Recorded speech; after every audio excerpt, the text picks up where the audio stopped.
Welcome, friends, to this second day of our 3-day program here uh, in Southern California. I'm very happy once again to greet all of you and to say hello and to join you in a pursuit of our true knowledge of who we are, what is our true reality, where we belong. I was thinking overnight that I have been talking to you for the whole day yesterday, but it's all talk, no practice. We should practice some too. How many of you would like to join me in actual meditation? Okay, 3 o'clock today. Actual meditation, so that we know what we're talking about. So you can have some experiences and then build upon those experiences. This is not a meditation workshop. It's just a sampling of what meditation can do. But you'll get a sampling.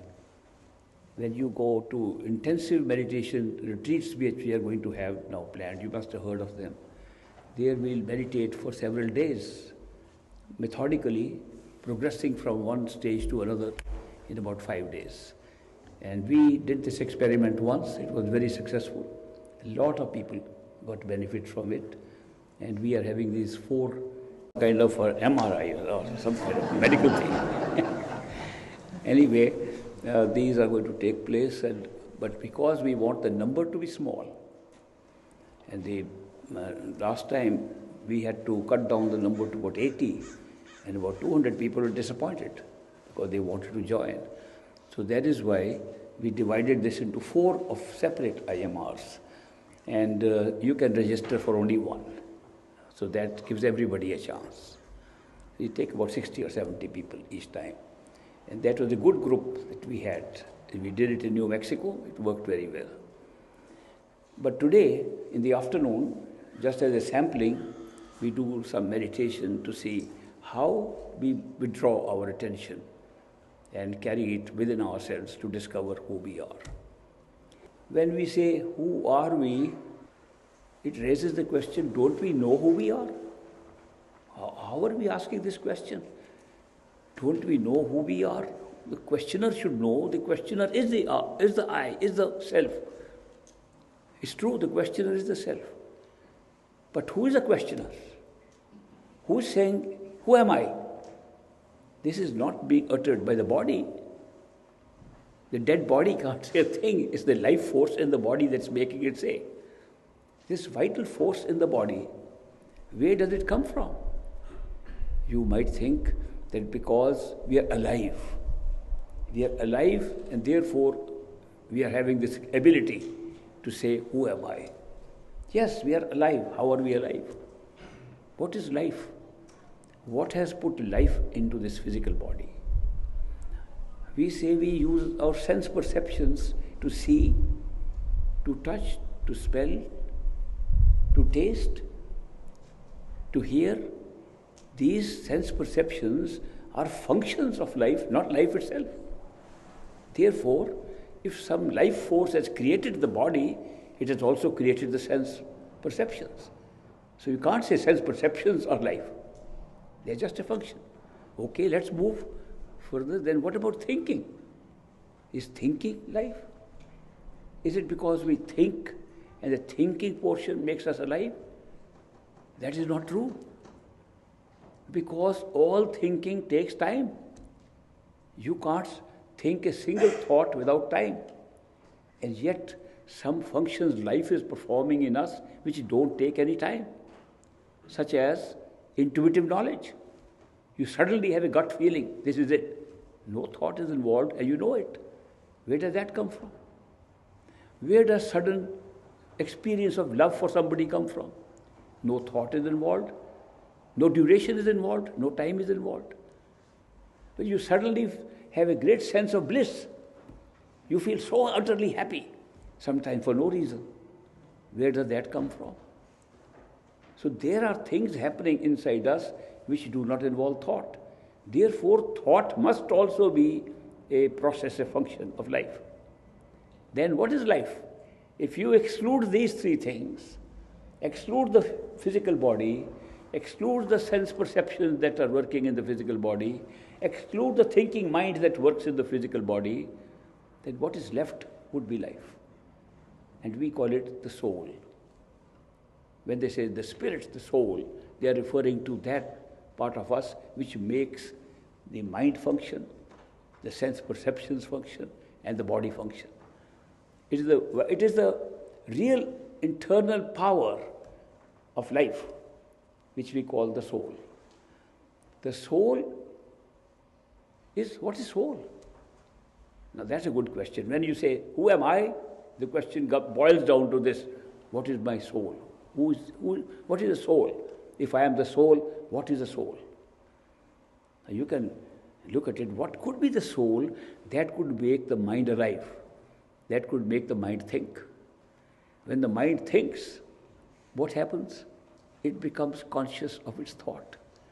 It becomes conscious of what it is thinking about. When the sense perceptions work, they become conscious of what they are seeing. When the body moves, it becomes conscious of what's happening around. So ultimately, you'll find that if there is one function that belongs only to the soul, it would be being conscious.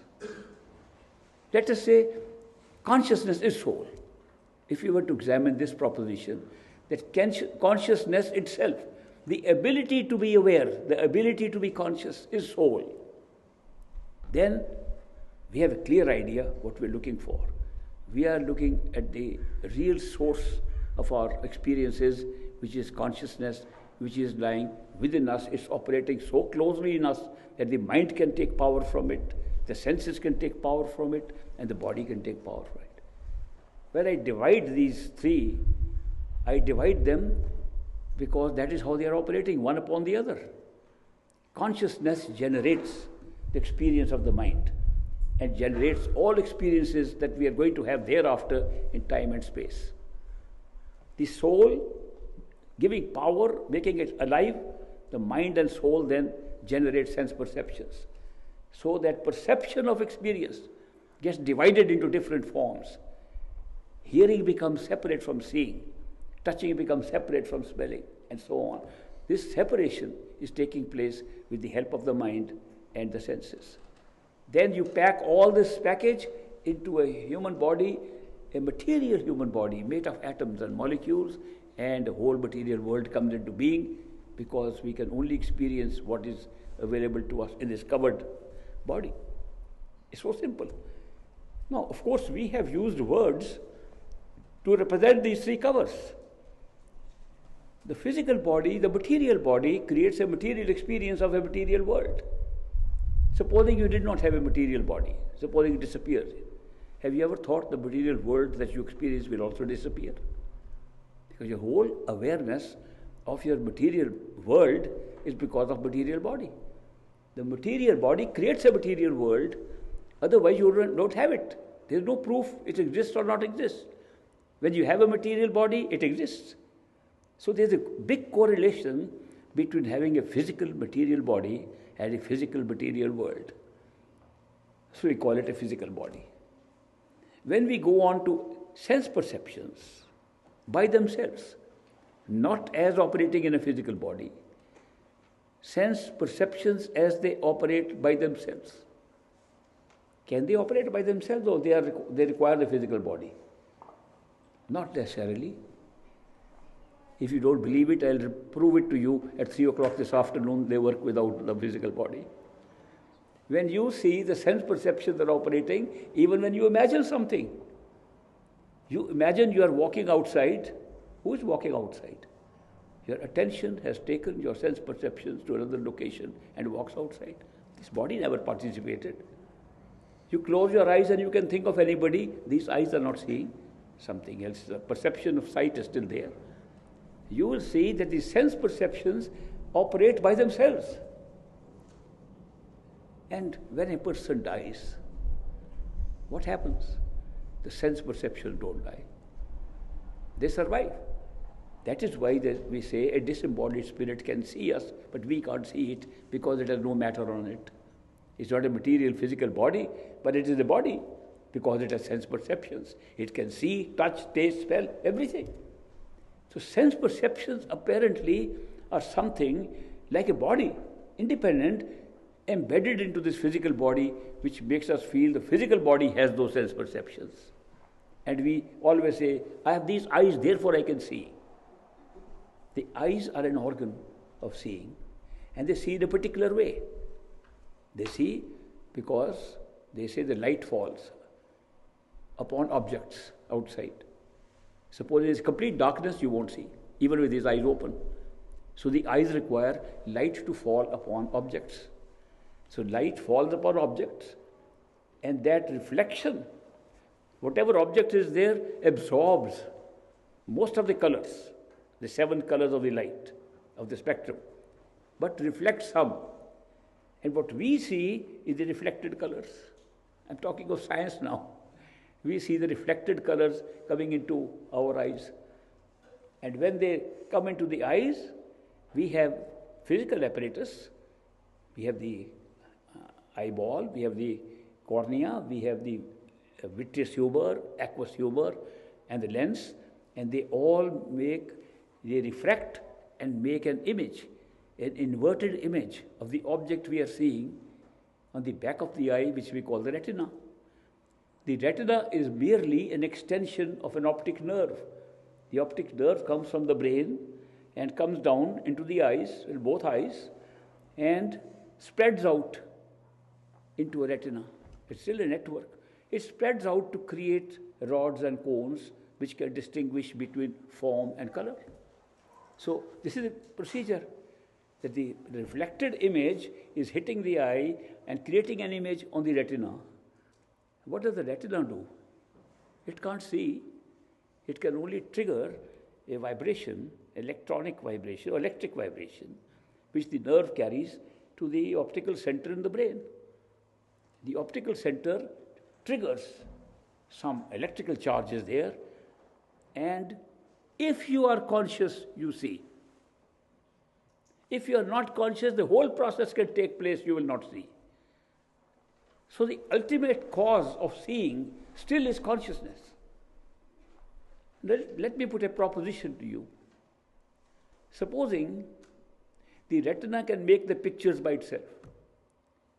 Supposing the retina is gifted as a biological ability to make images and make same images that we are seeing now. We will see the material world exactly as we see now.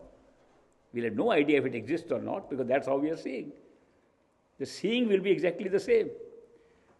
Supposing the retina makes no pictures, but the optic nerve, the optic center in the brain makes that electric charge there, which then transfers to the optic nerve into the retina, and the retina will still make those pictures, and we'll still see things outside the same way. Supposing even that is not happening, supposing consciousness triggers something in the brain, because ultimately without consciousness we can't see. If consciousness triggers something in the brain, it will also create the same trigger to go to the retina, same trigger to make an inverted image, and same thing to see outside. Now, which is the cause? Is the cause consciousness creating it, or the material outside things going inwards and creating this experience? Is matter the cause of seeing, or seeing is the cause of having matter? Old question. It's being asked for hundreds of years. Is the tree there because you see it, or the tree is there independently and then you see it? At some point in the preliminary stages, people thought it's very easy to give that answer, because the cause and effect, what is the cause, what is the effect, has a gap of time. One occurs first. Whatever occurs first is called cause. What occurs later is effect. So let's see what occurs first. When they try to study that, what occurs first? Does the brain see first and then the tree comes, or the tree comes first, then the brain sees? They said maybe the tree has to come first, because you don't bring a tree in front, you won't see it. But they forgot that when you bring a tree in front, the bringing of the tree is also seeing. It's part of the tree. When they put the whole picture that you are seeing together, they found there is no time lag at all between the seeing and the tree. Not even a billionth of a nanosecond. They are simultaneous. Now, if it is simultaneous, it's left to anybody's guess which one is the cause, which one is the effect. But there is a more subtle answer. The materialists who have been arguing the material world has to be real before you can experience it. And the idealists, starting from Socrates and Greek philosophers and all the down to the current day mystics, they say no. The experience takes place first and creates the experience of things. The experience is causal. And outside sitting, we can go on experimenting. We are experimenting with that which we are observing. We are not experimenting with how we observe. Even Einstein, such a great philosopher who predicted things like gravitational waves which are come into knowledge now, and things like that, and relativity, and that time and space are just expanding, and they are not static things. Things like that which nobody knew earlier. Even he says in his last memoirs, last writings, I failed to give enough importance to the observer's role. Today, they have given attention to that. Only last month, the physicist in a conference said, we believe that observation creates reality. This is not metaphysics, this is physics. How they said it creates reality? Because of that strange quantum physics stuff that came up, where they found that if you observe something, it changes. From particle to wave, wave to particle, it can be changed by observation. So if that can happen, which happened almost 80 years ago, and they've kept on looking at this, they find that if observation can change, it's giving a clue to scientists today that maybe there's a greater role in observation than we have been giving so far. But there's another way to check it out. The other way is, don't look from outside what's happening there, look from inside. Why don't you go to the source? Supposing we go to a movie and watch a movie on the screen. We are so riveted by what is happening on the screen. Tragic thing is happening, we cry. I must tell you a personal thing that I have never cried in my real life, but I've cried in movies. My children, when they accompany me, they carry extra handkerchief for me to wipe the tears. What happens when we watch a movie? We think the things are going on real. And it's a real scene taking place. Our whole eyes are riveted there. We don't take them as shadows. Supposing somebody says, these are shadows, this is not real at all. What are you looking at? No, but watch what happened next, as if something next is going to happen. Next is already there in the projector at the back. The projector at the back, film already pre-filmed, predetermined, pre-edited, pre-scripted, is in the film, and a light is falling through it and projected on the screen. If light fails, you can't see anything on the screen. If the film is changed, it changes on the screen. The light and the film are required to watch what you think is real, and they are not real. If you look back, they are not real, but they are the cause of reality. We are in the same state. The light of consciousness has to go through the film of the mind, which has a predetermined film laden on it, which we call our destiny, which we call prarabdha. That film has been loaded into the mind, and the light of consciousness falls through it and goes outside on a multiple screens, outside a multi-dimensional screen, and we are watching and we are saying, this is all real. And we are involved in it. We cry, we suffer, we suffer really. The movie has become a reality for us. Now, if this is so, and somebody wants to clear the doubt in a movie hall, he can say, look back. The projector is behind you which is creating this scene. Mystics come and tell us, look, this movie you are watching is being projected from inside you, and just go in and see. That's what they are saying. If you can go inside and see where the projector is, where the light is, how it's operating, you get all the answers. Now, this is very interesting, that although the answer is so clear, that if you want to know, is this a movie that we are watching, which looks so real, because several dimensions, how have the dimensions been created? That's also an interesting question.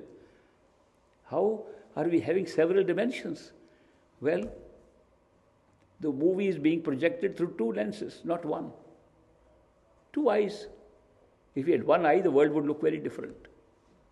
With two eyes, we see two pictures of the world, or we create two pictures from inside.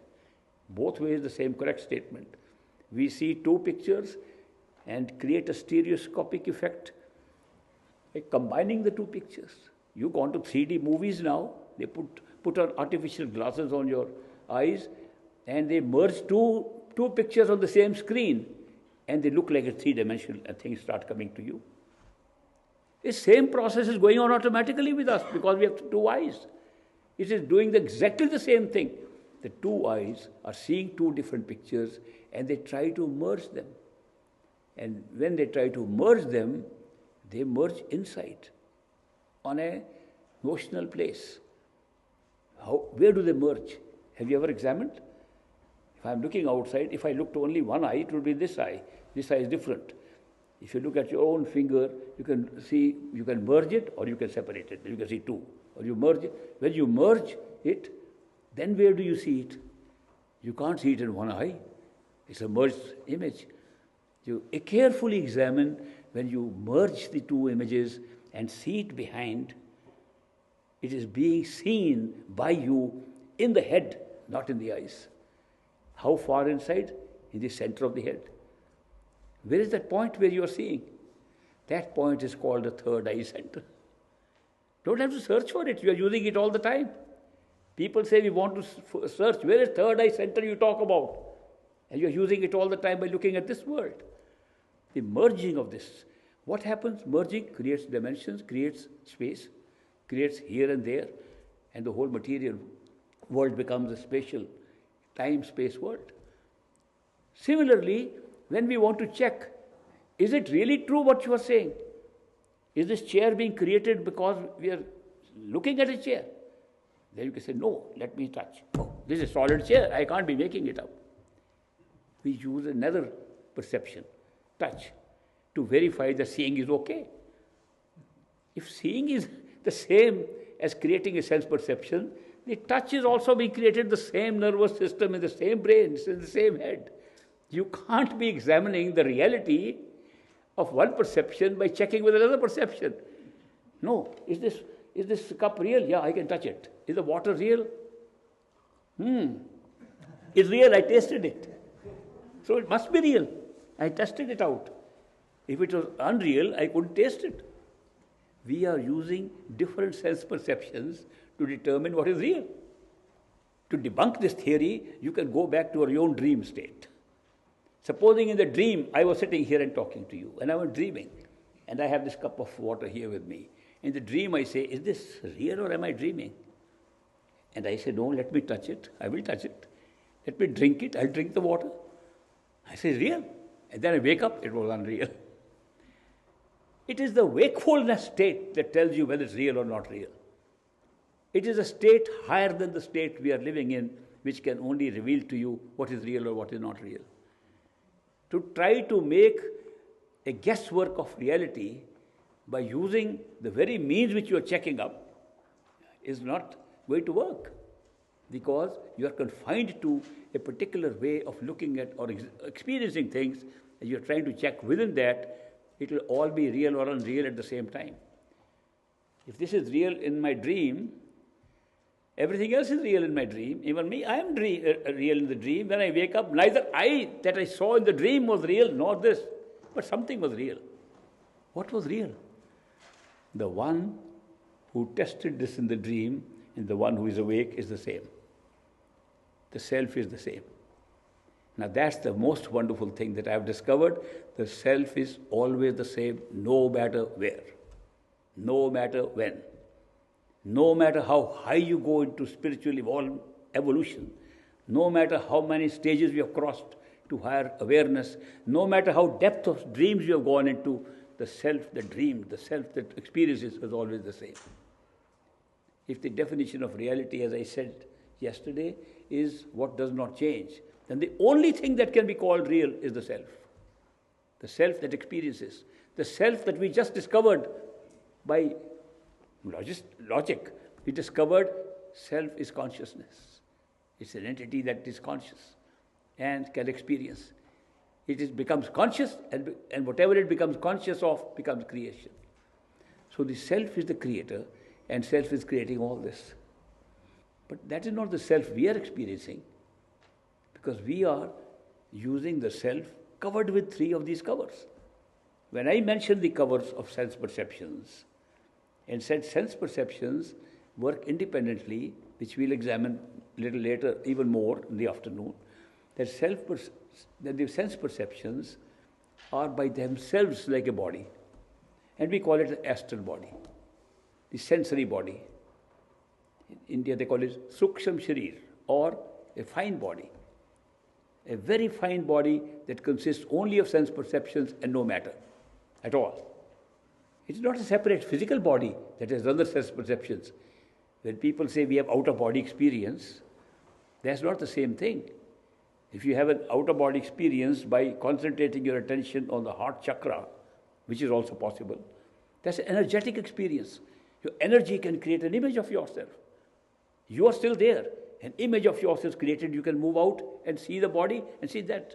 It's just an image created by concentrating on an energy center. All the energy centers in our body are below the eyes. The centers of awareness are all above, behind or above. And that is why, if you want to study awareness, consciousness, these are not the centers to study consciousness. These are studies of energy. If you're interested in different forms of energy and how they work, how they sustain us, how they're sustaining the body, how they sustain experience, how they sustain life, study them. If you want to know what is higher awareness, what's the secret of awareness itself, what's the secret of consciousness, then stay in this physical body at the eye level and beyond. That's a big distinction. There's a big divider. The eyes are a big divider. And the eyes operate outside to start these chakras inside. And they operate inside. So in a certain description, they compare these chakras with petals of lotus petals. Eyes are described as two-petaled lotus. The two-petaled lotus is the starting point for willful yoga of any kind.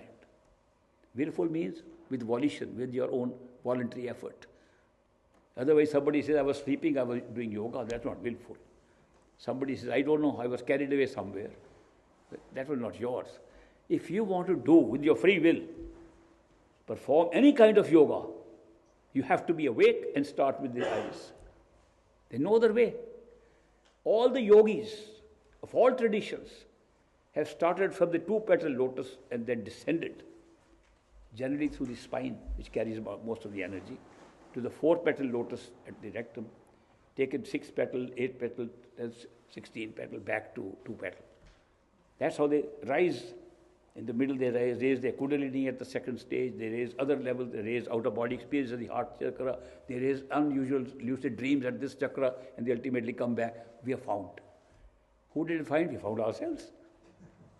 Who is ourselves? Ourselves is the body. Back again to the physical body. So this energy chakra can give you unusual experiences, but nothing to do with the source of awareness and consciousness. If you are students of that, of consciousness, which is our reality, because it constitutes the self, which is permanent, which is real. If that is your goal, then follow the path of discovery of who you are in the awareness areas, above the head, above the eyes, behind and above the eyes. When we try to go there, astral plane, why do they call it astral? Why don't they call it sensory? For example, I call it sensory also. It's a sensory body that can operate independently of this. They call it astral because astral refers to the new sky that we can see with the new stars which are like primary stars from which the reflection creates the stars and the planets and everything we see outside. The origin of those, the ideas that create stars, can be seen inside visually. So we call it astral plane. And we call our body astral body. Then we find that we can go within that body, just like we go within this body to examine what's happening inside. If this all is happening in the brain, and it's all happening right in the center near the pineal gland or pituitary body, something in the center, if that's the place, third eye center, then what happens? Do we have a third eye center in the astral body? Sure. We always have a center. And where is the center where we operate from? Just like now. Just like now we look out from there, we do everything from there, we think there, we decide what to do from there. In the astral body we do the same thing. Now let us say we meditate with the astral body, not with this body. We have done our job. We found what is inside. Then we meditate with the astral body in the third eye center of the astral body. What will happen? You will become unaware of the sense perceptions. Process is the same. Same process that can make you unaware of this body by putting attention on the third eye center. The same process can make you unaware of your sense perceptions. And then what is left? Only your thinking mind and its power to perceive in one go without dividing into this listening and seeing and all that separate. That power exists even now. But we divide it in order to make it sensory perception. And that perception comes back, and we find that is the cause of all concepts which become ideas in the astral plane and become material here. Everything is being caused there. It's being created there. It's the ultimate creator of the three worlds of time and space. So many masters have come and taken us there thinking it's our true home. The universal mind, creating everything. They never could understand how could there be anything beyond where the entire creation is taking place from. So that must be our only reality. The universal mind from where everything is being created through the individual mind. When the mind is there, the cause of everything, we still are there, but no form, because there are no senses. There are no senses to divide up in the body, like we divide here. So therefore we are a formless, or maybe a different kind of form. Some kind of a light form, or form where we can feel we are there, we are around because of experiences, but we don't know what form it is. Some people say you can be like a oblong kind of a light. Some people have seen that. Some people have seen slightly smaller ones, stronger lights. But some kind of a light they associate with this. Light and music and song, some other descriptions I will talk sometime to you, exact descriptions of these. But there is the self, still thinking, still conceptualizing, still making ideas thrown down in order to make them work, still creating, still having great creative power. It's the mind. And what is making that mind alive? The soul, ourself, consciousness.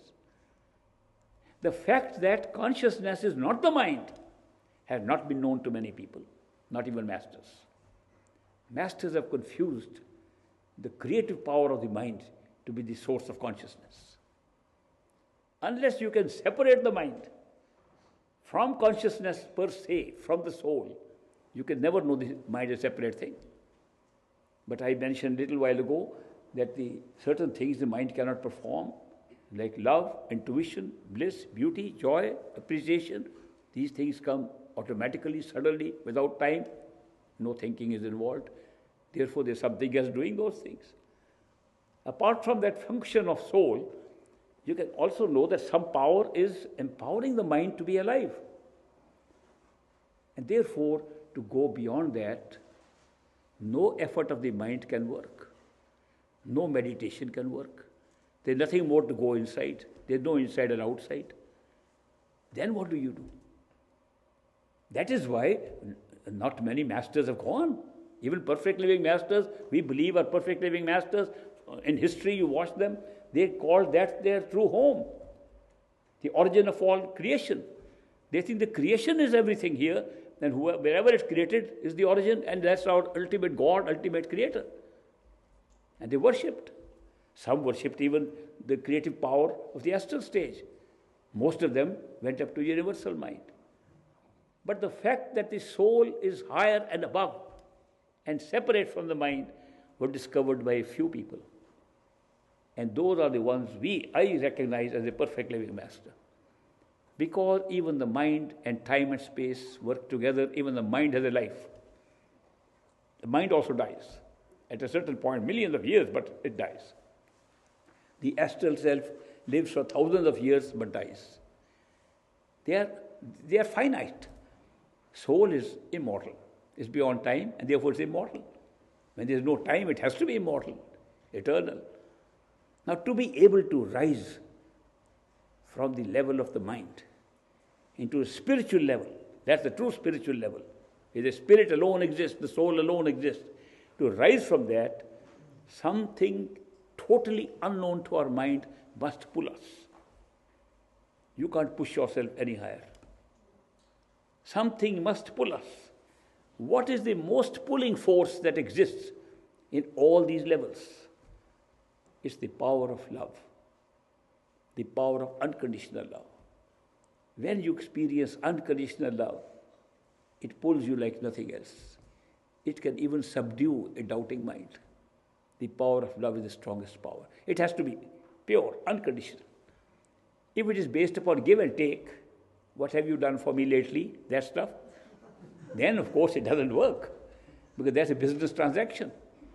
And if it is, I love you, do you love me? No, I don't, then I also hate you. Not that kind of love. Not the word love. Love where the lover forgets himself or herself. The beloved occupies the mind. Beloved occupies thoughts. Beloved occupies attention. And therefore, the self is being replaced by the beloved. The self is identifying with the beloved. That's love. Secondly, unconditional, non-judgmental. Mind judges all the time, good or bad, high or low. Soul never judges. It doesn't have to judge. It is not based upon deciding punishment and reward. It's not part of karma. It's not part of mental activities. The soul never judges. No soul judges ever. Therefore, when you go to spiritual level, there's no judgment at all. Everything as it is. It exists planned as it is. And we can see how it's planned so well, perfectly. You can see from the spiritual point of view. Therefore, a love that comes from that level, from the spiritual level, is totally non-judgmental, unconditional, pure, and has the power of pull. Now that love must come from beyond the mind to pull us. When we say there are perfect living masters, very few perfect living masters in this world. First of all, there are very few, because very few people want to reach that stage, want to go beyond their mind to our true home, into spiritual realm where there is no time and space. Very few people think like that. They just want to have some place where they can have a good time. There are plenty of places in the astral plane that give you a good time. The heavens there, the hells there, all kinds of things are there at the astral plane, which is sensory plane.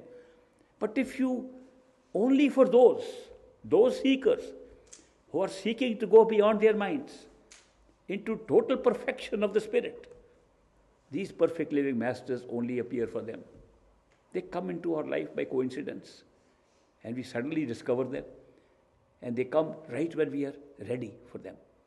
Supposing we have had masters and have been old practitioners of meditation, but we didn't know how far we can go, and different teachers took us to different levels, and we were not satisfied. We said we didn't get more what we are really wanting inside, what the soul is searching for. It is not found. It has found what the mind was searching for, but not what the soul is searching for. They appear in your life. You can't find them. They have to appear. If you could find them, you are yourself above the mind then, because they are ordinary people. They are very ordinary people. They are more ordinary than ordinary people. Why are they so ordinary?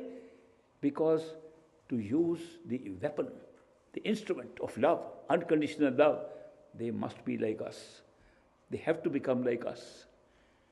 If they are flying up high, we can worship them, we can admire them, we can adore them, but we can't be friends with them.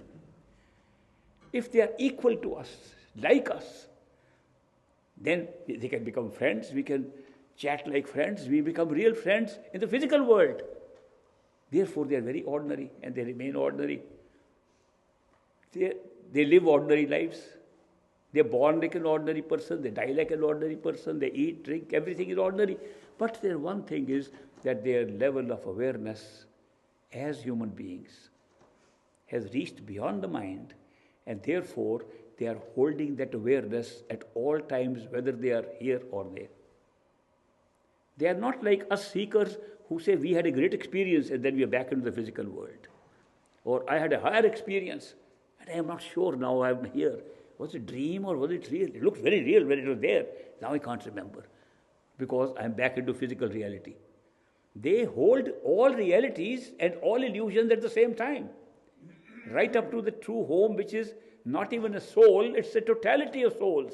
One soul that creates the many, creates the experience of many. They hold that experience with them, and when they speak to us, they speak with that awareness. They speak with authority. They don't speak, oh, maybe this book says this, maybe I believe that could be a good possibility. There are no maybes and probabilities in their speech, because they're not speaking from learning. They're speaking from what they are, not even experience. They're speaking from what is in front of them right now. That's the big difference. And any of their disciples who can reach that stage becomes exactly like them. They don't come to improve your lives. They don't come to make you better people. They don't come to take you to different levels of awareness. They come to make you exactly like themselves. And that's why their goal is quite different. How do they pick and choose who to take? They have a very good system. The system was designed by you, yourself, by every seeker. The seeker designed the system at what we might call inception. There was no inception in time, but there was an inception, that's why we are here. At the inception, when we decided to have these experiences, dream-like experiences, dream within dream within dream, and we were willing to have different experiences, some of pure love by becoming the many, some of time and space by becoming the mind, some of dividing into sensory perceptions to see, eat, touch, taste, do different things, some to be a physical being in a physical world which looks very real when you're living in it. When we decided to have all these experiences at different levels, we knew the danger of getting caught up in these, especially as the design was to make every level real. We were using consciousness, you might as well call it the use of illusion by consciousness, but the illusion was not to create illusion. Illusion was to create realities. And several levels of realities were created. When we did that, we were conscious of getting trapped somewhere. So we made our own decisions that if we are trapped, we should be able to get out. And we should, in that experience itself, generate an experience which should be the way by which we can wake up to our own reality. And therefore we settled at that time, at what point in time we'd like to, if we have an experience in time and space, at what point in time we'll wake up, and that's the point of time where in the destiny, in the events of destiny, we placed an encounter with another human being we call a perfect living master. He made the arrangement beforehand. The other way people describe to make it more easy to understand is that we left our own home, we left God, left our Creator, and not everybody left. Only few people, 10% of the souls that were in the many, in that great ocean of consciousness, 10% said, we want to have experience. And they descended into these experiences. Before they came, they turned around. Some of them, not 10%, 10% of 10%, 1%, turned around and said, what if we don't like that experience and want to come back? And the Creator said, don't worry, I will myself come back to take you back. I will myself manifest to take you back. These look like different stories, they are the same identical story. When we say a perfect living master comes in our midst, the same totality of consciousness has come in our midst and guides us to take us back. We create that totality. We create reality. Observation is creating. We create the perfect living master. We create the body of the perfect living master ourselves. But the arrangement was made when we were not human beings, when we were not in the body, when we were not minds. when we were not souls, when we were just leaving from the totality. And we are now getting that opportunity to go back. We made the arrangement. It's nothing new. It looks new, but it's nothing new. We destined it like that. So we have made a good arrangement. Now those who made that arrangement and the time they fixed is when a perfect living master appears in their life. And they are supposed to be ready to go home. In the course of preparation of the experience we are having here, we start preparing ourselves. We say, no, first step in preparation is, I don't think this is my home. I'm fed up of it. It's too messy. I don't feel I belong here. If you don't have that feeling, you're not ready. Your time has not come. If you say, I am enjoying this life, I am very wonderful here, go on enjoying. Your time has not come. A friend of mine once came to me in Boston. He said, why are you telling people that they need to go back home? Isn't this world good enough? See what the variety of things here is. I go for a vacation to Hawaii. I've got a nice wife and children, and I have a big home, and I've got a lot of money, and I'm so happy. Why should I try to go anywhere else? This is my home. I'm very happy. I said, what I am teaching people is not for you. You go and enjoy. I'm very happy for you that you are happy in this state. After one week, he came back to me, crying. I am the unhappiest man in the world. I said, you were very happy last week. What happened now? My wife dished me. My son wrote letters against me. So-and-so did this to me. I am miserable emotionally. And all my wealth and all my houses don't help me. Nothing is helping me when these emotional things are striking me and I am so unhappy. Will you tell me how to go back home to a true home where such unhappiness doesn't exist? Most of us who come on this are unhappy, have had experiences that this is not our place. We are not destined, soul is not destined to have these experiences. It is coming for a short experience, just to have a variety of experiences at different levels, and then must go back home. So therefore, the readiness depends upon what you destined, how much you wanted this experience. When you get tired of it, fed up of it, you are ready to go. First step. Second step, that you want to have something which your mind does not want. The soul wants something and the mind says no. The soul is trying to get something the mind doesn't understand. The thinking doesn't understand, and there's a longing for something. Something is missing. There's a void in my life. I don't know what it is, but I think about it. I've got everything that I need. I've got all the physical things that I have with me. I need them. Then what is the void? Most of the time, the void can be traced down to the absence of adequate experience of love. The experience of loneliness creates that void. Now you'll be surprised how many of you don't even know how lonely we are, and that's causing so much problem. What is the problem that loneliness creates? The problem of loneliness is that we feel we are isolated, nobody is with us. Everybody is busy with their own things. We are being neglected. And we don't know what will happen to us later on in life. We are insecure. We are frightened. We are full of doubts what can happen. We are afraid. All result of loneliness. Good sign. Somebody is very lonely. I said, congratulations. He didn't like it. I said, you are qualifying for a spiritual path. If you don't have these feelings, if you don't feel separation, you don't feel that I'm not experiencing the unconditional love I've always wanted from birth, from childhood. If you don't feel that, you don't need this path. Then you just need to go around and meet more people. A lot of people say, we get satisfaction going to the bars. Very good, go to the bars. But the drinks that people want to drink inside is different kind. It's not available in the bars. And that satisfies. That will satisfy, because on this path, there is something very beautiful. We want to touch upon that. The beautiful thing is that the unconditional love that we are expecting, which takes away our loneliness, is offered by a person, a human being, where we can expect and we can respond to the love of a human being. The perfection appears in a human being, and the human being gives unconditional love. We are pulled by that, drawn by that, become friends with that, and that friendship, if it goes on, can become friendship forever. There's one little turning point which makes that friendship forever.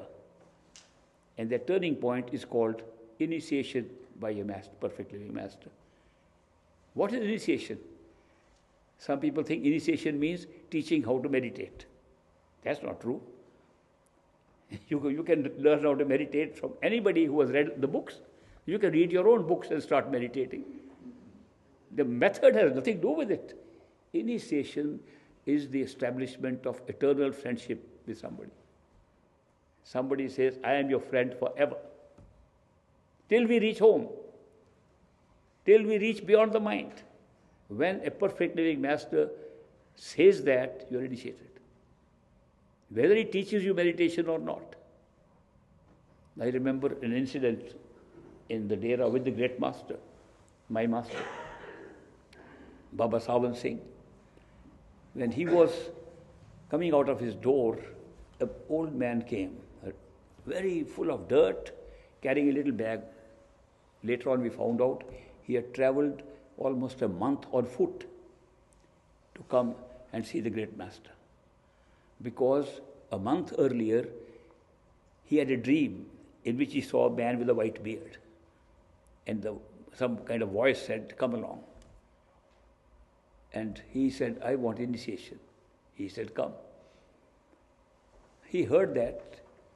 Maybe he heard that because they were in that village from where he came, some followers of Great Master. He might have heard from them or seen pictures. Somehow this dream came to him and he set off. He said, I have to meet. They got the address. It is Baba Sawan Singh. The Dera was very far. He had no money. Very poor man. He could only walk, carrying a few of his things, stopping all the way. It took a month to come to the Dera. It was so far away. Stopping at different, they used to call sarais or different gurdwaras or different places where one can stay in India. That's how he came. When he reached, he was so tired, and Great Master was just coming out of his house on the door. We were outside just waiting like this to greet him. This man comes, he looks at Great Master from about 100 feet away. He throws his bag, runs to him, catches his feet and says, yes, now initiate me. What he said was, give me Naam Daan. Give me initiation. He's seeing Great Master first time, except for the dream earlier. And Great Master says, what once again? First words, what once again?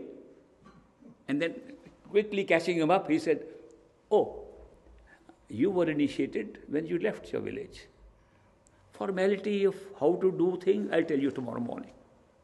Next day he taught him the 5 holy words to repeat. He told him how to listen to the sound. He gave him how to do dhyan of a master. He told him all 3 phases of meditation. And you find we were a little shocked. We thought the great master knew him. Till he told us the story. He has been meeting for the first time. Initiation is not teaching how to meditate. Initiation is establishing a permanent friendship with an enlightened, totally enlightened person, so that the enlightened person takes you. What happens because of that?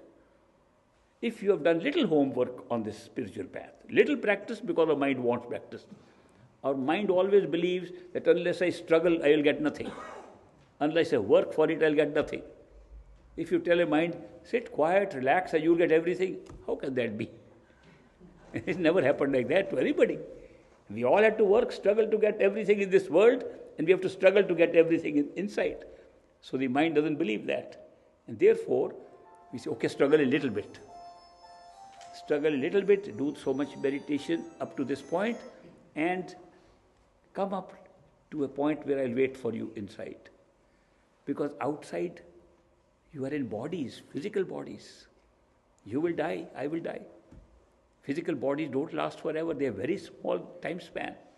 And the bodies die away. But we won't die. Because our relationship is not based upon these bodies, it's based upon astral bodies, it's based upon causal bodies, it's based upon the soul, it's based upon totality. The idea of our spiritual journey is to become one at the end. And the two will become one. In the process, we'll enjoy the two all the time. Can you imagine that if you have that experience of an established friend inside you, who can also appear outside and inside at will, can you ever be lonely? Never. That's the beauty of this spiritual path, of having a perfect living master in your life. You can never be lonely. You are never alone. Somebody was telling some friends yesterday about an experience of a lady who wanted to leave the Dera, gate master, and she was going to a village alone in a bus. And the great master said, "Go, I am going to be with you." She didn't believe that he physically will come with me. So she went. At a bus stop, she had to go to the restroom, and it was a lonely place. And she said, "What have I got? I'm traveling alone, never done this travel by bus before. And I have to see." When she got down, she saw the great master standing just in the bathroom, to the restroom. She went, he said, "I am with you." She said, "Oh my God, please stay outside while I use the restroom." These experiences have taken place with so many people. Somebody who's present here said they heard me talk and they saw Great Master at the same time. Many people have seen Great Master who passed away in 1948. You can see them today. But a person who was initiated by Great Master has Great Master with him in form and as company, as a friend, 24/7. How can you be lonely after that? How can you be afraid after that? The other thing is, if you are able to take your attention and your awareness away from the body into the internal awareness of an astral body, you realize what death is like. Because it's like dying. The process of withdrawing attention from this body and going within is identical to the process where we physically die. When we physically die, we don't die at once, though sometimes it looks like that. We die by our awareness of our body being withdrawn from the extremities. The hands and feet die first, the legs die next, arms die next, then the torso starts dying from the bottom. It goes up. And the person is still speaking, saying, "Will you please put my leg this side?" Not knowing the leg is already there, not awareness of leg is there. You can see them in terminal cases in the hospital. They're talking like that all the time. You see people, terminal stages, they're explaining exactly how withdrawal of awareness taking place only when it goes to the head. When the brain is dead, the person is dead. The process of withdrawing attention in meditation is identical. You are putting your attention at the third eye center behind the eyes, imagining you are there, and concentrating your attention that you are there, you are there. You begin to forget where your hands and feet are. You begin to forget where your legs and arms are. You begin to forget where your body is. You become unaware of your body and you become aware of your astral self. Process is identical. It's been called dying while living. That is why I'll tell you a story. Before I ask for questions and answers, finally, today I'll tell you a story. Once upon a time, you heard the story, many of you before. So forgive me for repeating. I sometimes repeat stories. That's a sign of old age, to repeat the same things. Once upon a time, there was an import and export merchant in India, and he used to go to Africa to import cashew nuts and things, and he used to take silks and so on from India. That was his business. But during his trip to Africa, he used to go through a jungle, a forest full of parrots, a parrot forest. So one day when he was in that forest, he liked one of the parrots. He said, "It's a nice parrot, I should take home." He bought a cage and put the parrot in the cage, captured the parrot, put it in the cage and brought it back to India. There it fed with the famous parrot food, which, if you don't know, it consists of sharp chilies, peppers, those very sharp biting parrots like them. Some people like them too. So parrots like those chilies, and they like another Indian food they make with flour, and they put some jaggery brown sugar in it and some ghee, buttered oil, something, and they mix it. Parrots love that. So this parrot was fed with chili and churi, and he enjoyed it, and he danced in the cage, and he loved it. Next year, when the merchant was going to Africa, he told the parrot, "I am going back to your home. Any message for folks back home?" The parrot said, "Tell them, I am having good chili and churi, and I dance, and I am very happy in my cage." So the merchant went. After finishing his business, he went to the same forest, and he called all the parrots. He said, "Gather here, I have a message for you."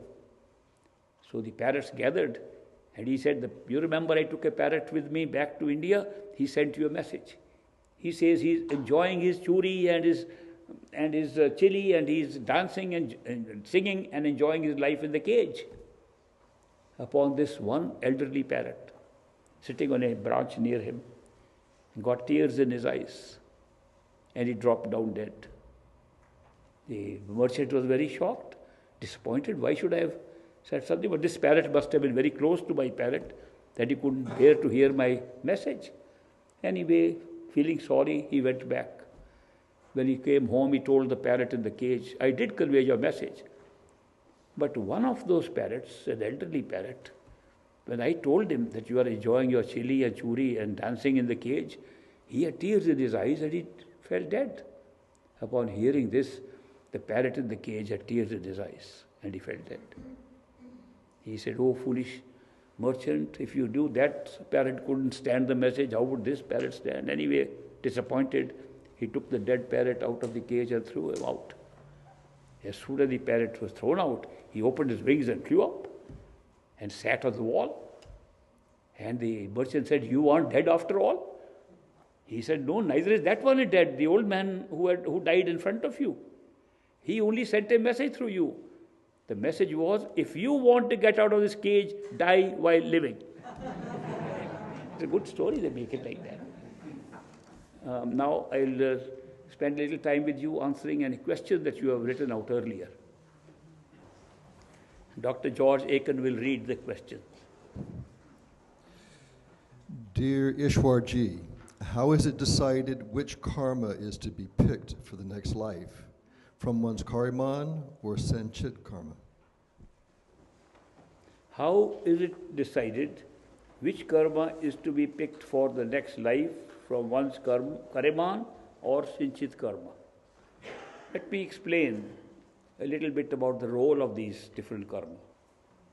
When we think with the intention to act, we create a karma.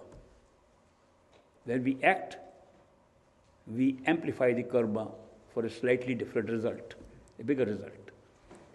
If we decide to kill somebody, but don't actually kill, we still committed a karma. There's a certain punishment for that. If we actually kill, then there's a bigger punishment for that. So the karma starts from intention to do something and is amplified if it is actually carried out. We are thinking of so many things and don't do it, but karma is still being created. If we say, I want to help everybody, and I want to just go and serve everybody, I want to donate this thing to my church, to my temple. Whether you donate or not, good karma has been created. If you donate, it's even better. You get bigger reward. So this business of karma gets into what you think is good or bad. And the consequences are proportional to what you're doing. They are not identical, but they are proportional to what you are doing. So you are creating this karma all the time with all kinds of good thoughts and bad thoughts, good intentions and bad intentions. So at the end of life, you have a huge package. Your next life has to be made by a computer whiz guy. Some call him the angel of death. Some call him Dharab Rai. Some call him the great computer whiz. I call him the great computer whiz guy. Because how he can fit in that you had reactions with so many people in one life, and you have so much karma, how do you put them together? You can't put them together in one place.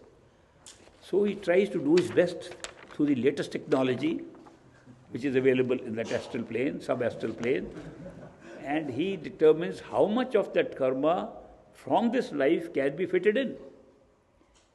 First selection is always from your last life, last karma. If it cannot be fitted, then the Sinchit is brought into play. Then the reservoir is brought into play. So Karaman is what we are creating, Pralabdha is what makes the next life or has made this life, the destiny, and Sinchit is the reserve that cannot be accommodated in the next life and goes into a reserve. And from reserve it pulls to make a life.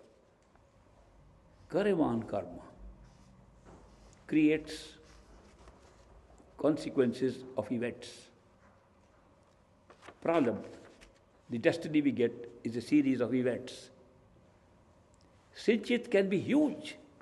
When we come in, is responsible for attitude. Attitudes are not made by events. Attitudes are made by the whole reservoir.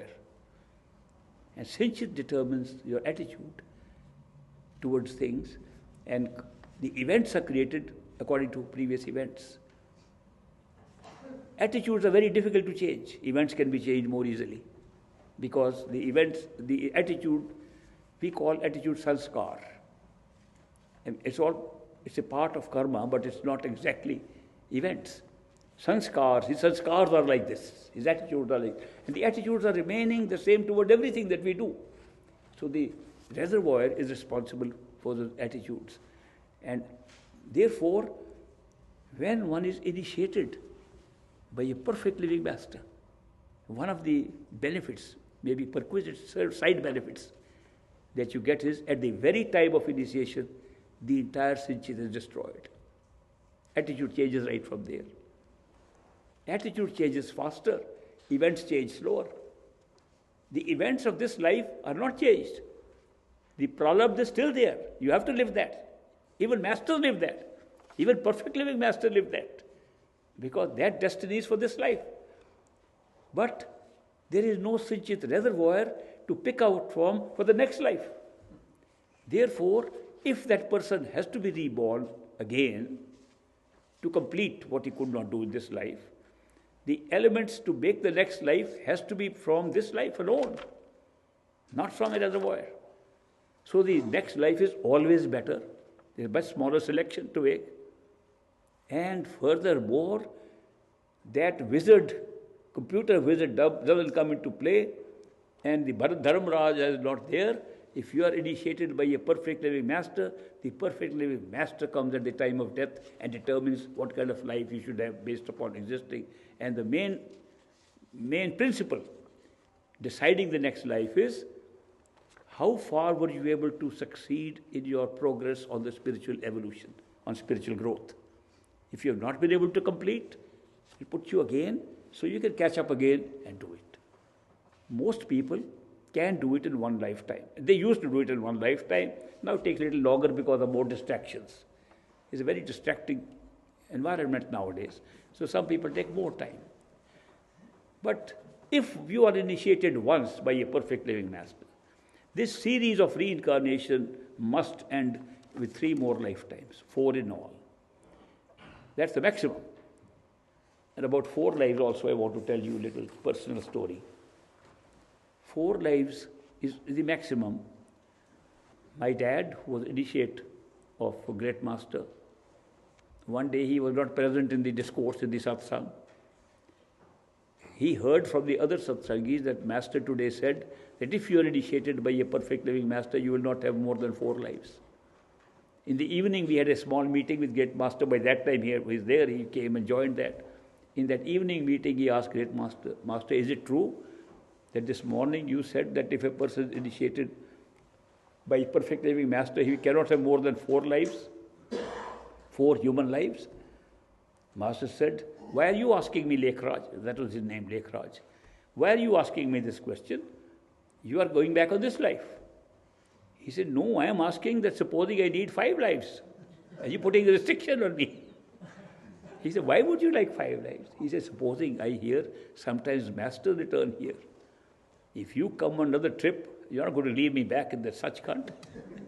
So it became a joke and everybody laughed. Then great master addressing all of us, he said this idea of 4 lives does not apply to everybody. If a perfect living master initiates you and you do your best to follow his instructions, you may not be able to do completely what he says because of your environment, your obligations, your duties, your prarabdha. Your prarabdha may prevent you from fully complying, and the naughty mind that you have trying to take you elsewhere may not let you do. But if you try your best to follow the instructions of the master, this is your last life. No questions asked. If you cannot follow at all and give up and say, no, I don't think, I don't believe, I'm better off here, then second life, where you will become like what is supposed to be the first life. It's only if you turn against the master and work against him in the same life when you initiated, you may come for third life.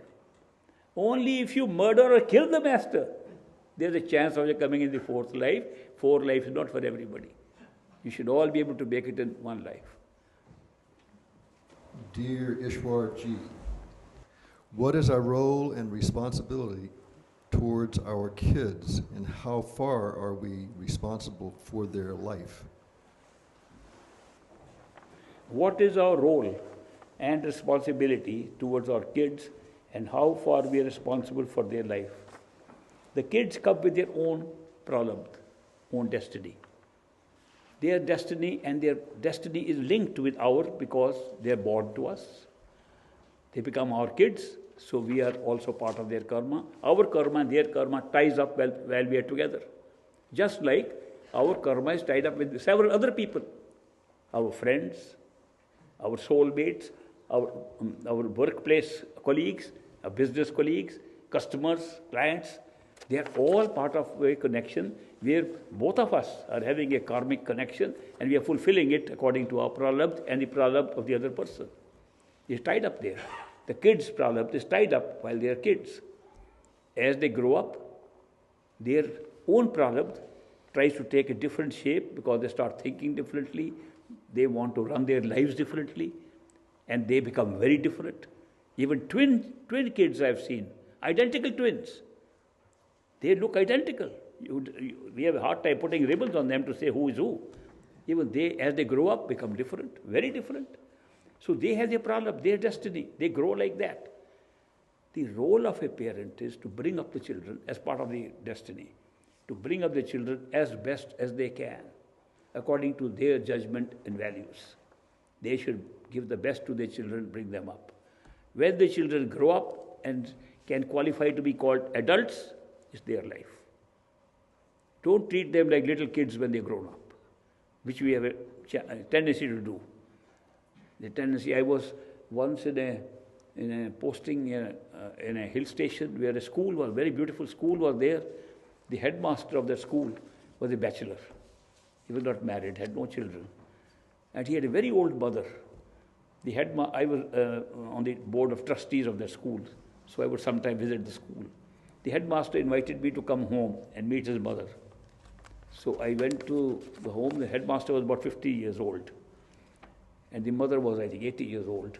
So when I went there, the mother said, "My dear, did you have your sandwich today?"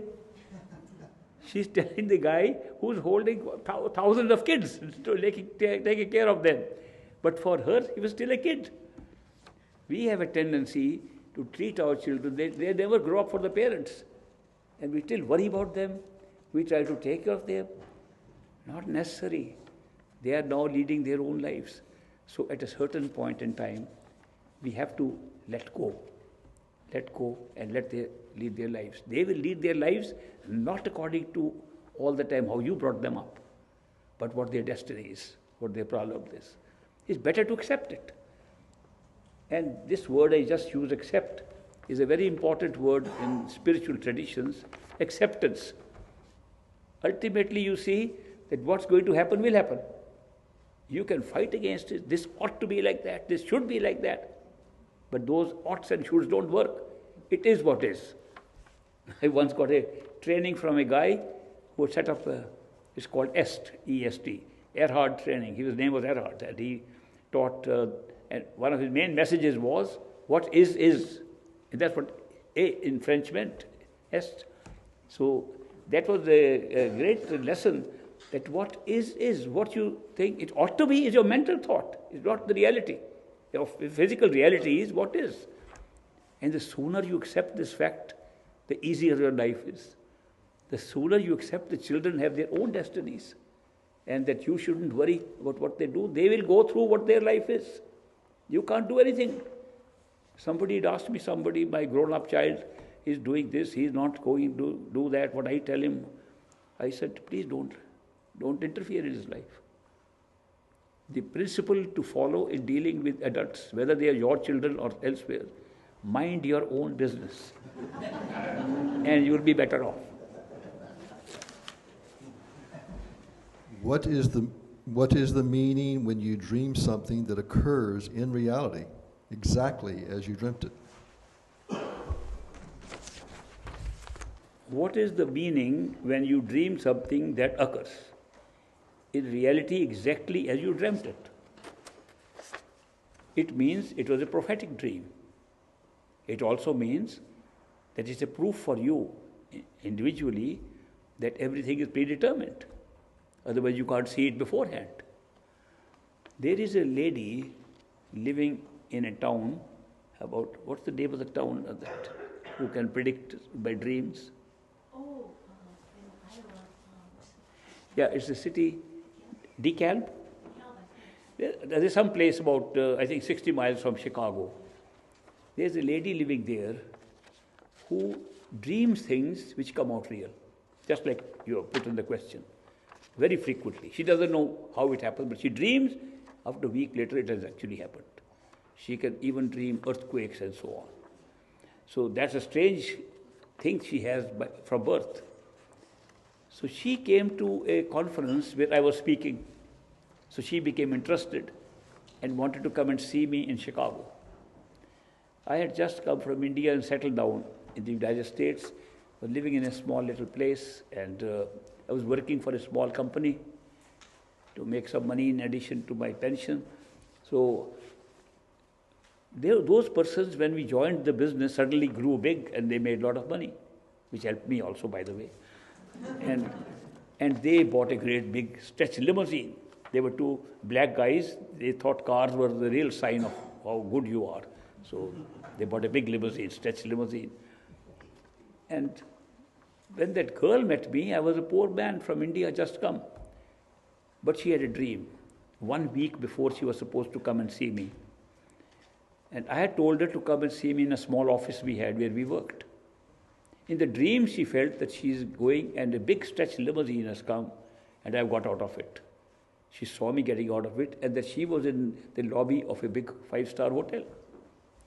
She said, there's a strange dream, but she recorded it like she was recording most dreams. After a week, the day she was coming, we told her, don't come to that office, come to the Hyatt Regency Hotel. She said, maybe the dream is there. She waited in the lobby, a long limousine pulls in, and they get out, and she opened the journal that she wrote in last week and showed me. I had this dream. There are a number of people who can have prophetic dreams, and they can dream something and it happens. Some are good dreams, some are not good dreams, but they happen. An earthquake is not a good dream. Some people had those dreams too. The prophetic dreams, the dreams are of many kinds. I could give you a long lecture on dreams, that there are so many kinds of dreams that we have. Basically, a prophetic dream is just touching your ability in the dream state to touch on the timeline where a future event has been placed. You just have a glimpse of it and you come back. Because the event is already there. As I told you yesterday, when karma is created, the timeline is drawn first. From birth to death, events are put on that all along, and they are there before birth.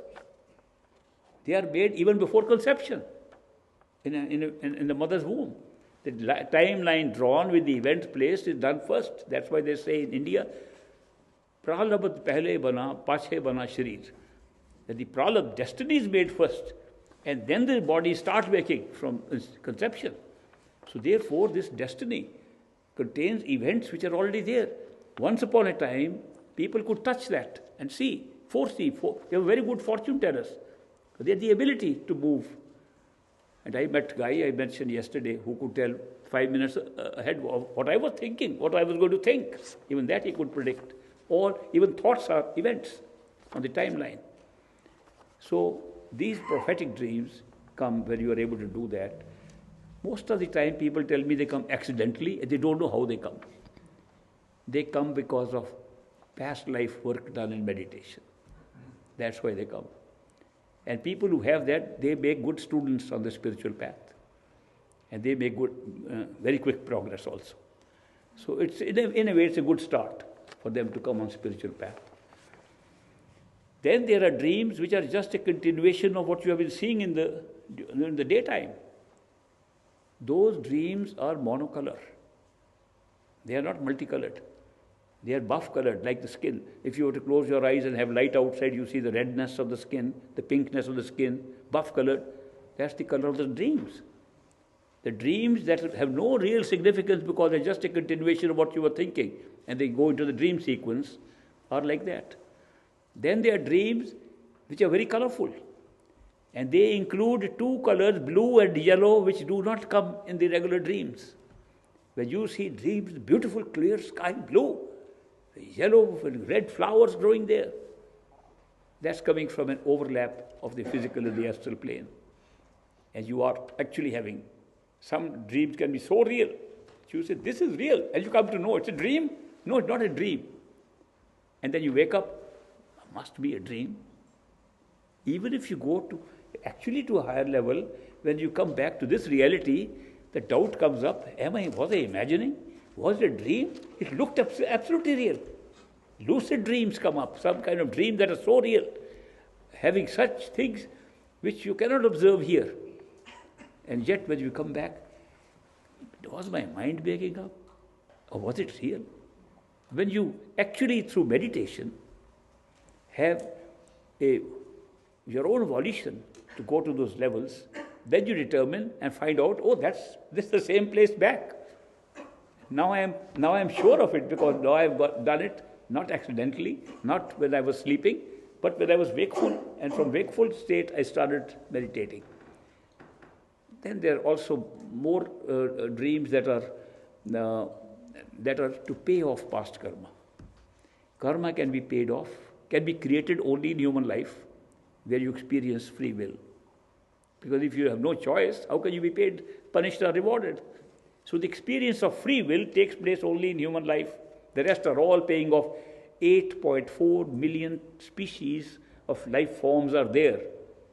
And all those 8.4 million are to pay off karma, including angels, including the rulers of higher levels of consciousness. They are just spots where people go, including Brahma, Vishnu, Shiva, which we call worship as gods. And they are also souls occupying those positions by good karma. It's all payment or receiving of goodies from the karma. But karma is created here. It can be paid off in dreams also, which is very often a good thing.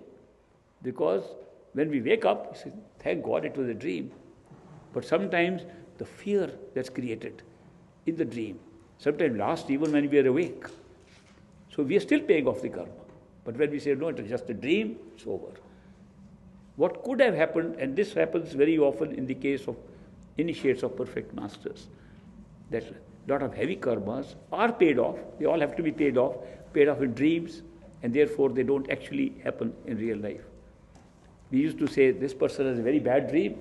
Thank God he had a bad dream. It doesn't happen in real life. Sometimes we see an accident taking place in a dream. The next day we find we narrowly escaped from an accident that we paid off in the dream. So dreams are of many kinds, and prophetic dreams are where we can just touch upon a particular glimpse of something in the future. I find it difficult to put my question into words which seem grossly inadequate. If God is, why isn't that enough? If God is love, and love requires a beloved, then God is not? I find it difficult to put my question into words, but he has done it, I must tell you. It was difficult, but done a difficult job. I find it difficult to put my question in words which seem grossly inadequate. Now let me put the question, read it out to you. If God is, why isn't that enough? If God is love, and love requires a beloved, then God is not. That's true. If God is, what else do we need? I'll just replace the words now. I'll replace the word God with totality of consciousness. If totality of consciousness is there, why say anything else? It just is a total thing. Let me put it materially. If there's a huge ocean of many drops, it's a huge ocean, it's an ocean, then what? What does it need? It doesn't need anything to be an ocean. It is an ocean. If God is there. Then the question comes up, where did this word God come from? Who made it up? Did God come and say, I am God? Or did somebody out here in the physical plane make it? Trace back. God is a man-made word. Not only is God man-made, the concept of God is man-made. The whole idea of who is God is man-made. It's a mental game. When you talk of God, you're playing a mental game on yourself because you can't go beyond the mind. This whole question is made by the mind. The whole concept that I believe in God is believing in a mental concept of God. Nobody's seen it. Nobody's experienced. Now you can start defining God in any way you like. Now you can say God is, period. Accept it, all right, that's your definition. Somebody says God is love, very good. That's a good definition. God knows everything. He's a being sitting somewhere. I can go and sit next to him. God is living in space and time, and somebody can sit next to him, very good. You can go on making any definitions and give any attributes to your defined God.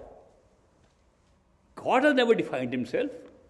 I have never found any evidence anywhere on this globe where somebody could say that God defined himself and said who he was. Therefore, all these writings, all these concepts, all these ideas are man-made. Somebody says, did God make man or man made God? Well, what we call God, man made it. But what God made, we don't know. But you can find out. The beauty is that what you are asking, what God is God is or is he more? Can be found out, but you can't write about it. You are right. It can't be really fully described. Words are inadequate because God is not in words. There are no words available in any language that I know of which can describe God. You can put any mental description you like because all words are mental. It's a function of the mind to create language and words. It doesn't go beyond that. Now, when I say, okay, God is, period, I agree. He doesn't need anything. So what? Then what next? What next after that? Okay, God is. What about us?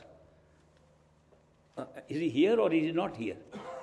Is he with us or not? Is he separate from us or is he part of us? Are we part of him or he is separate? Let us say he's separate. He's sitting somewhere. All right, if he's sitting somewhere, let's go and find him. Where is he sitting?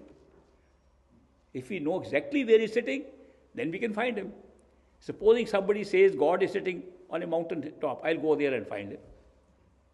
When I go to the mountain top, and I've gone right up to the top of the Himalayas, almost all tops, all peaks, I didn't find God sitting there. I saw a lot of snow there. If somebody says, no, God is sitting somewhere else, okay, let me take a consensus of people who talked about God. What is the consensus? The consensus is God sits inside you.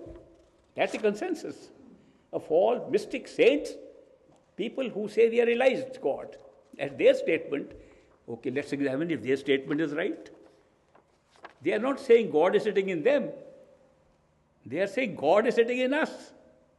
In you, they say. You find your God inside you. Okay, I want to find God inside me. So, how do I go inside? What is inside? Inside what? Inside my body? Inside my thoughts? Inside what? Maybe inside everything. Let's try that. Now you come to the real thing. Now what you come to, if you want to know where God is, and it is, you start with the proposition God is inside, then go and search and you will find what God is. And you'll be shocked when you find what God is. It will be totally different from any concept you can make.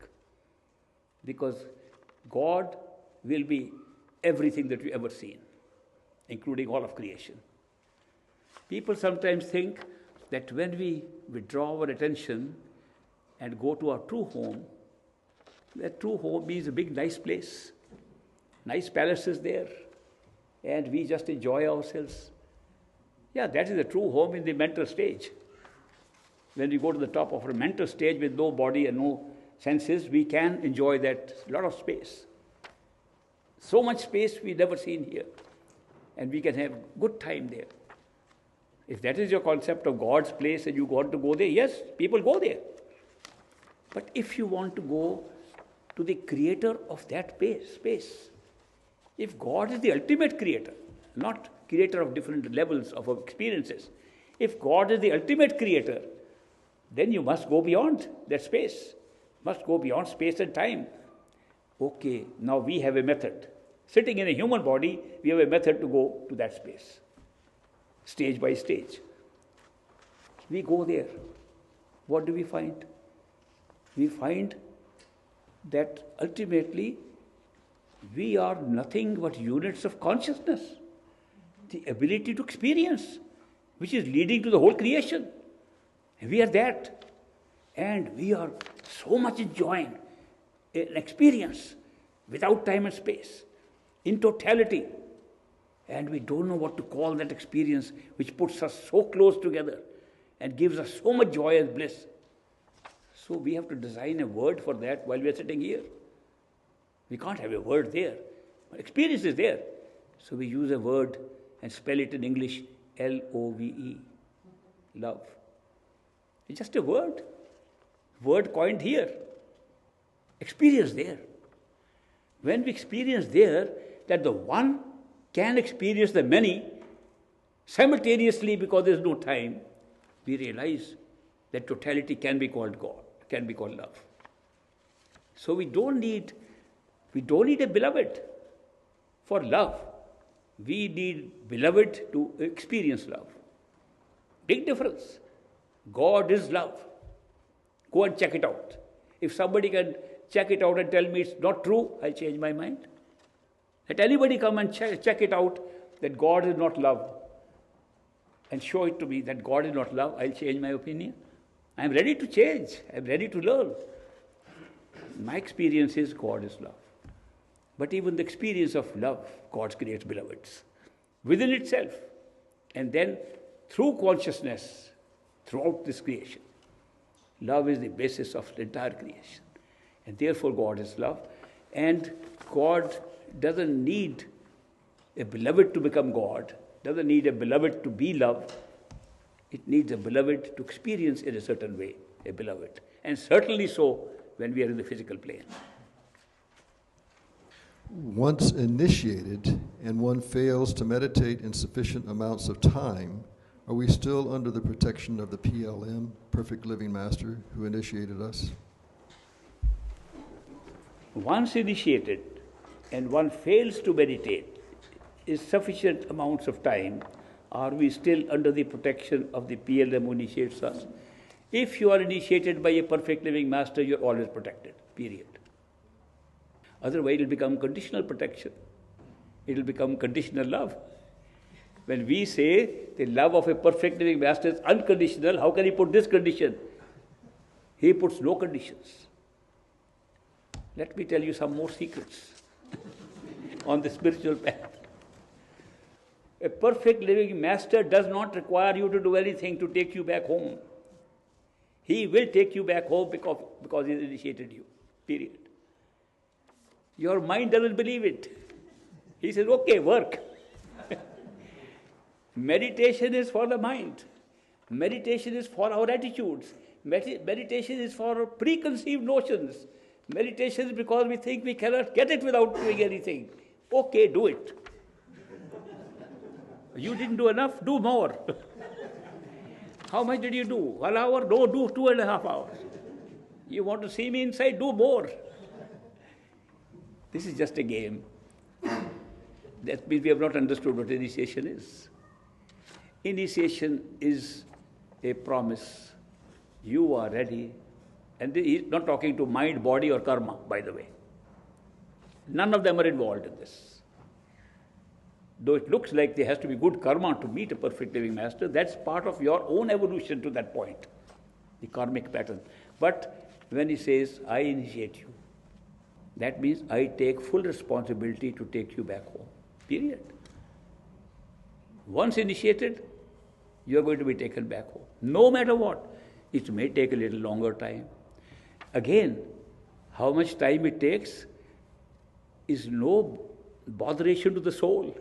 It's a botheration to the mind. Our mind worries. When? Impatience does not exist in the soul. Impatience exists in the mind. The mind is impatient. Mind says, how can I prove it? Let me see something first. I must see something. And then I'll go on. You don't have to go on. You're initiated. Initiation is a very powerful, the most significant event that can take place in anybody's life. Initiation by a perfect living master, there's nothing like it that I have found anywhere in the world. The most significant thing that can happen to a human being. So that is not merely teaching of something like do this and you will get that. It's not that at all. But our mind wants to be taught. Perfect living masters are not teachers. They become teachers for the sake of our minds. They don't have to teach, they love. They can pull us with their love right up to our true home, which is what they will do. But we don't believe it. Our minds don't believe it. So just to make the rest of the journey, while we are in physical bodies, or in astral bodies, or in minds, just to make the journey softer for us, they are willing to say, all right, you do this, we'll help you in this, you do this, we'll help you in this, meditate like that, observe dietary restrictions, observe these things. They make up a whole set of rules for the mind. Mind loves rules. You know that. I mentioned yesterday how mind loves classification, how mind loves to put things 1, 2, 3, 4. Yeah, I understand it. If you say the whole thing, yeah, it's God is love, has no meaning at all. It's a big concept. It's a huge concept.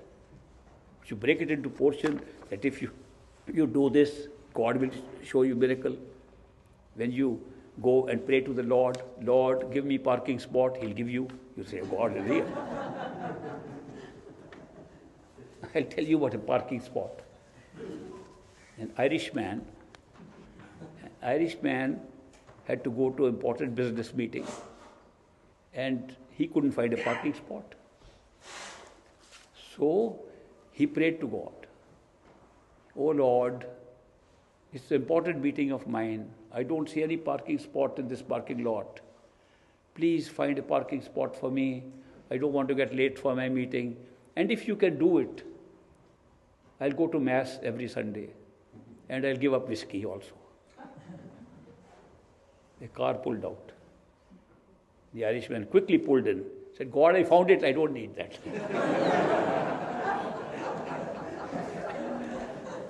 Yes. If Master dies before getting to see the radiant form inside, before I see the radiant form inside, what happens? If Master dies before getting to see the radiant form inside, what happens?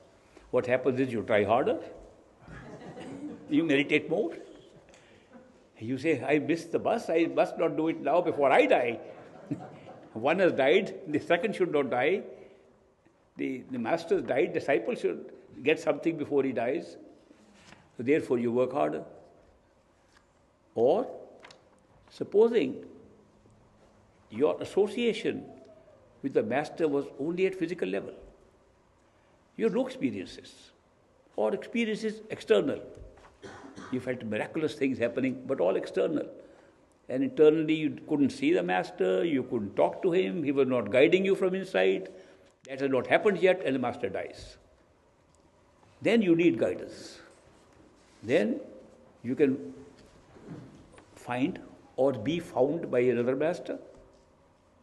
Just like, supposing you have a master who takes you only up to a certain point and doesn't take you any further. And you want to seek further, a perfect living master will come by coincidence in your life. Similarly, if you have had no experience at all, and you are losing faith, beginning to lose faith because you never had any inner experience, though you are very happy in the physical company of that master, then you wait and say, Master, you gone, but my seeking is not gone, another master will come into your life. If the master was not perfect, a perfect living master will come if your seeking is perfect for perfection. It all depends on your seeking. So that is why people can find other masters. If they don't find master, they can find other people who guide them till they can find a master. So you're not never lost. The secret of self-realization, God-realization is seeking within yourself. If you are a seeker, you will find. It is not your responsibility to really find, your responsibility to seek. It is a master's responsibility to be found by you. Or in other words, to find you. But we don't feel that he has found us. We feel we have found him. Just by chance, just by coincidence, we found him. The truth is, because of our readiness, he has found us. And that is how seeking is secret. Keep on your seeking, you'll get a perfect living master. I do recommend to all initiates of any master that while a master is physically alive, try your best, whatever is required. Physical companionship, physical association with the master, attending more of his talks, more of his discourses, spending time with him as much as you can, so that he doesn't die and then you say, oh, I didn't get it. Of course, if you're not initiated, but waiting for initiation and he dies, that's even not a good case. And I'll tell you the case of one of the perfect living masters in India, Sheikh Farid. Sheikh Farid was a perfect master, and his master was Sheikh Qutbuddin. Sheikh Farid told his son, when he was not a master, Qutbuddin was alive, he told his son, son, my master is growing old. He's a human being, he can die any time. Go and get initiated.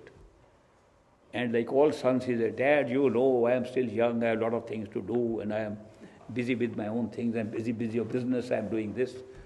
He would dilly-dally all the time and not go. One day, Qutbuddin died. And the son was not initiated. The son ran when he found Qutbuddin is dead. His body was lying there before it was buried. And he shaved, because that was one of the requirements in those days to get initiated. They shaved their head and put their head on the feet of a master. He shaved his head and put his feet on the head on the feet of Qutbuddin, who was dead. And Farid is standing next. He says, my son, you have put your head on the feet of the man I loved the most, I respected the most. But it's too late. There's nothing in this body now. Master is left. You can get nothing. Even 1 second is too late. Even 1 second is too late. You should have listened to me. Of course, later on, he got initiated by his own father.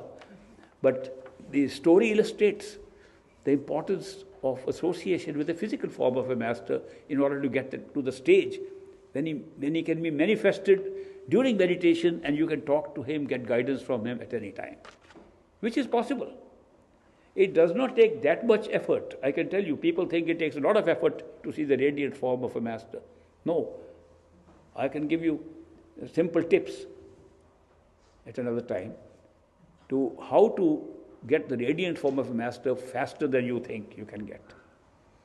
It allows you to use your imagination, your attention, and your concentration, and all three will help you with that. So that's a good requirement. If you can do that, you're never without a master. You'll not even feel he has died.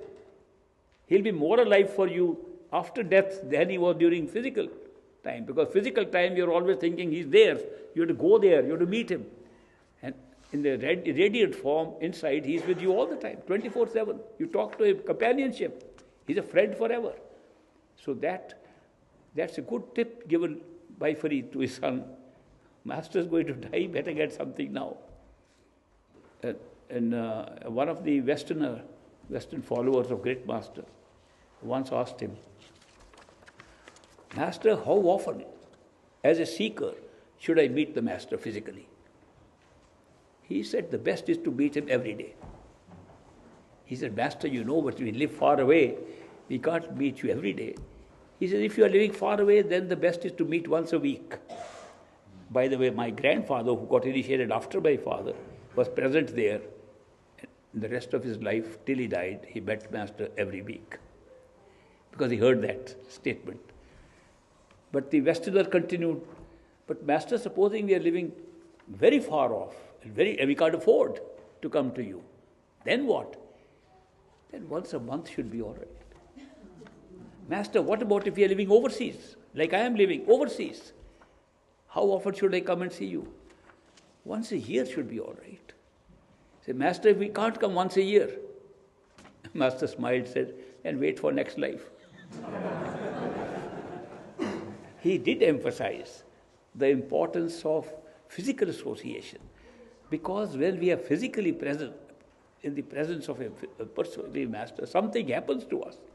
Something seems to be being removed, some veils are being removed inside. Looks like some doubts are being cleared. Some answers are coming which are not in words. Like that question said, some answers are coming which are not in words. Some certainty is coming just by the presence. So these things actually happen to us. And the more ready we are for our true home, for the time to go back, the more they come. And if we are not fully ready, we are waiting for 3 lives or more to come, then they don't affect us too much. You see, a master he just made up a story telling us. I have passed through a stage in my own life when I used to think that masters just make up stories, that there is no such thing. I understand how that happens. An initiate has written to me only last week. He is in Canada, and he says, I love you so much. I think of you all the time. I know you are my permanent friend, but I must tell you, I don't believe there is any such country. I don't believe there are any astral planes. I don't believe there is anything inside. But I don't care whether they are not. I'm very happy I found somebody I can have true love for. He said, I don't believe anything, but I still love. So a lot of things happen in our own life. But the real discovery of what's going on, what is all this creation about? What is the relationship of creator-creation? How does consciousness come into this picture? And how do we come in as human beings with the capacity to reason, capacity to perceive, capacity to think about these things, capacity to think beyond thoughts, capacity to realize where thoughts have their limitation? That's a great ability. We are not so trapped that we can even see that thoughts have a limitation, that the thoughts cannot go beyond time and space, that thoughts have a duration, that thoughts cannot explain some events that take place in our own life. With all that knowledge, we are very well equipped to explore spiritual truths. And that is how we should be able to look at it. And depending upon how keen we are, how interested we are, the faster is our pace on the spiritual path. We'll take a little break. I'll continue with questions tomorrow again in the afternoon. As you indicated to me, many of you would like to meditate with me. How many of you would still like to meditate after all this discussion? Oh, I'm very happy. We'll reassemble at 3 o'clock and meet again. Thank you.